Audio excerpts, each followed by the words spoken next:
धन्यंकार जी दर्शन जी दास आपको सबके सामने एक साखी रखने जा रहा है। साखी अच्छी लगे तो चैनल को सब्सक्राइब जरूर कीजिएगा। 19वीं सदी के उत्तरार्ध में अविभाज्य हिंदुस्तान के कैमलपुर जिले के हदवाल गांव में भाई साहब बिशन सिंह एवं माता मायावती जी नामक दाम्पत्य निवास कर रहे थे। उनकी दाम्पत्य स्थिति बिल्कुल सामान्य थी, लेकिन नेकी के रास्ते पर चलकर वे अपना जीवन यापन कर रहे थे।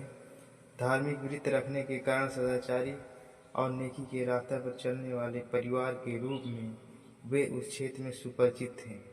1873 में इस माता मायावती की गोद में एक दिव्य बालक ने जन्म लिया। संतान प्राप्ति की खुशी में पति पत्नी फूले नहीं समा रहे थे। उन्होंने बड़े प्यार से अपने बेटे का नाम रखा बूटा। पंजाबी भाषा में बूटा शब्द भावार्थ होता है पौधा। उस समय किसको पता था कि यही बूटा आगे चलकर पूरी मानवता का कीर्तार्थ करने वाले ब्रह्मगान का बूटा बनेगा। ईश्वरीय लीला अपरंपार है। किस घट के माध्यम से कौन सा काम करवाना है यही जानता है। बाबा बूटा सिंह जी के माता पिता धार्मिक वृत्ति होने के कारण नित्य प्रत पूजा पाठ करना तथा धार्मिक स्थानों पर जाना उनके जीवन का अविभाज्य अंग बन चुका था। स्वाभाविक रूप से इन धार्मिक बातों के संस्कार बालक बूटा सिंह पर अनायास ही मुखरित होते गए।